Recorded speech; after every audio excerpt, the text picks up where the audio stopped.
I was in the most toxic relationship ever. In The Sims. It started off pretty normal.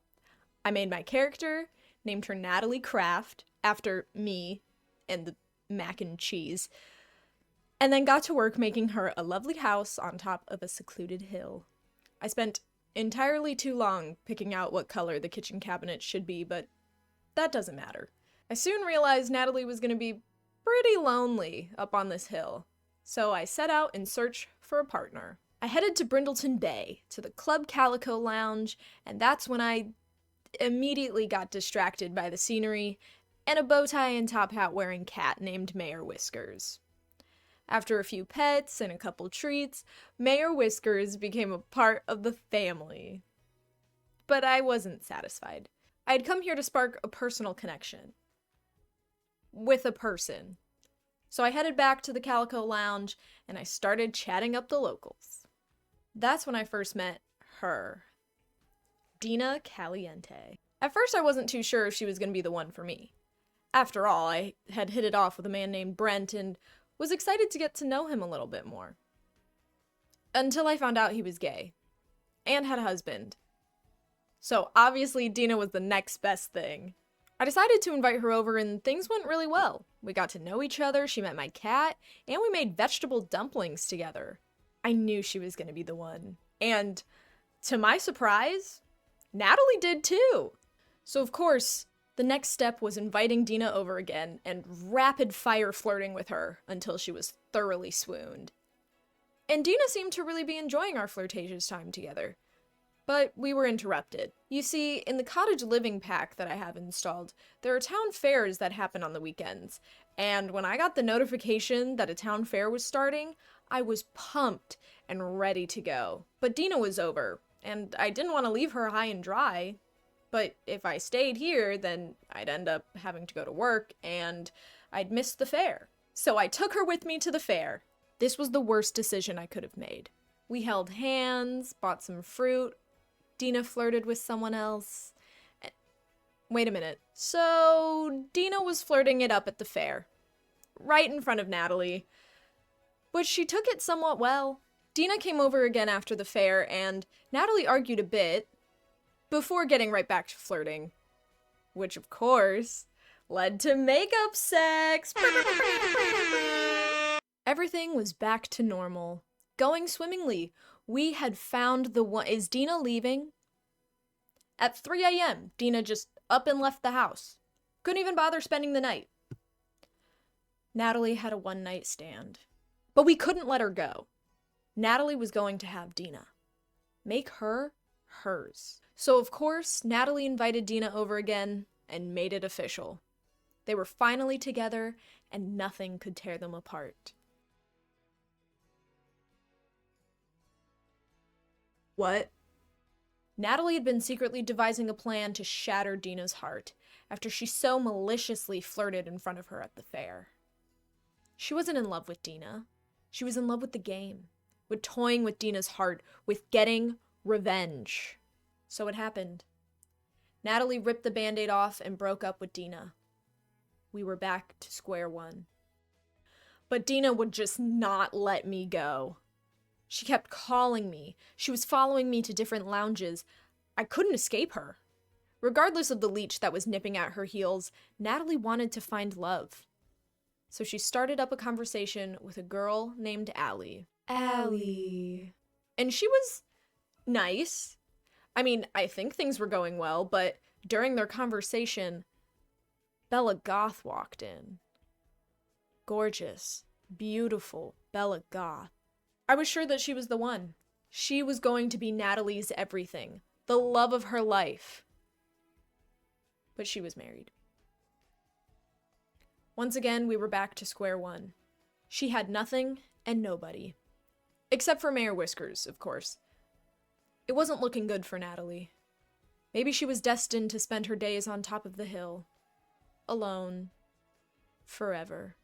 All she wanted was love. The comfort of another human being. She missed being with someone that made her warm and happy. She missed Dina. It sounded crazy, but after the game she played with Dina's heart, Natalie realized she was a victim too. Making Dina fall in love with her only made Natalie fall in love with Dina. She was sorry for what she did. She wanted Dina back. Luckily, Dina called Natalie and invited her over. This was her chance. Natalie would get the opportunity to make things right.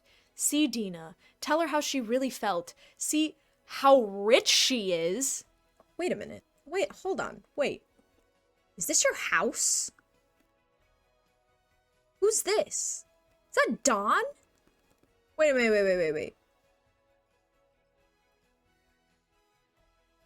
Wait. This is your house? Dina! Why didn't you tell me before? I mean, the Caliente residence was huge for Sim standards, and it was full of nice things. Yeah, Natalie made the right choice in wanting Dina back.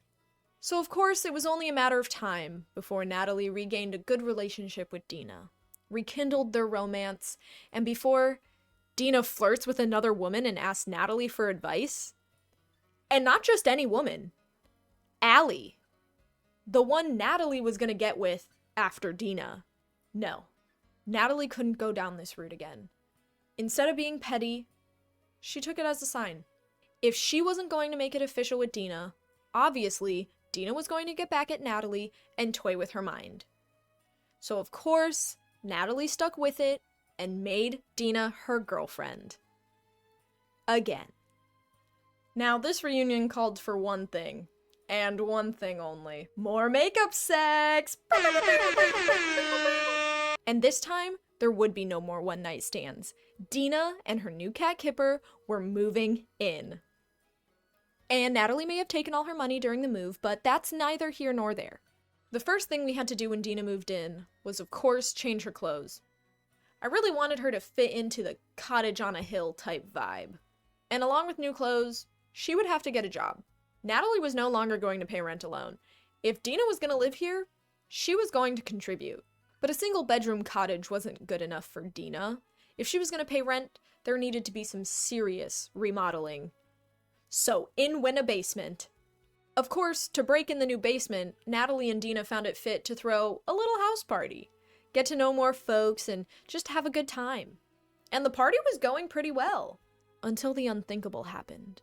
Natalie flirted with someone else. Right in front of Dina. This broke Dina. She wasn't a fan of being on the opposite end of this dilemma. She crawled into bed and cried it out. This got me thinking that maybe Natalie was the toxic one in the relationship all along. She played these elaborate games with Dina's heart, only to steal her love away. She blocked Dina's chances of ever being with someone else. She changed her look, made her get a job, took all her money? Nah. Natalie decided it was best to just forget about the whole situation. And after a while, Dina thought so too. In fact, Dina was so in love with Natalie, there was no way she was going to let her slip away like last time. Dina took Natalie to a beautiful little gazebo and popped the question. Fiancés! They were engaged. They were so happy and in love, and we have to plan a wedding now. Luckily, the rest of the planning process was a breeze. We picked out a couple dresses, popped the event in the calendar, and they were good to go. They were going to have the wedding at the place where they first met, and everyone was going to be there, even the cats. How romantic. And you know what? It was pretty romantic. The arch was decorated in flowers, they exchanged vows, and everyone was there to witness the beautiful joining of two lovebirds. And why is she wearing a bathing suit? Yeah, so turns out having a wedding at a lounge with a pool attached wasn't the best idea. Everyone was in their swimsuits, the cats were close to having to use the pool as a litter box, and oh, there wasn't a kitchen by the pool. So I had to build a kitchen so Natalie could chef up a wedding cake really quick and share a slice with Dina. Honestly, shit kinda hit the fan with the wedding. By the end, Natalie was so exhausted, she took a nap. During her own wedding. But according to The Sims, we had a golden wedding, and that was enough for me to end it early and send the brides home. To consummate the marriage, of course.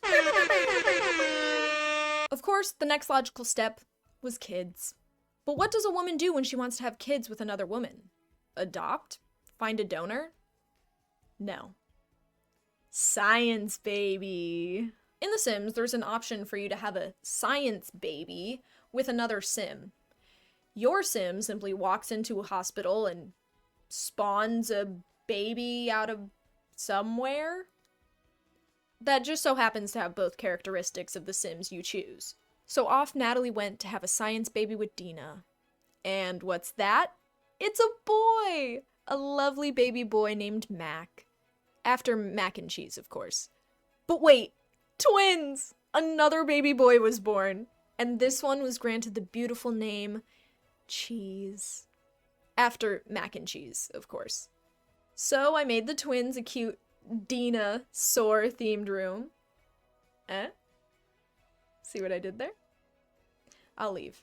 I made them a dino themed room and aged them up since newborns in The Sims are boring. And there you have it. The Craft family. Natalie, Dina, Mac, and Cheese. And Mayor Whiskers and Kipper, of course. And Dina still had some issues, like leaving diapers on the floor and abandoning her child there too, but in the end, they were just one big happy family. I know this content was a lot different than what I usually produce, but the story of the Craft family was just too good not to share. So if you liked this video and you want to see more videos like this one, let me know in the comments down below. Or just like the video. And maybe subscribe. Who knows? Maybe you'll like me. So if you saw this, thanks. And if you didn't, that's okay too. Goodbye, everyone!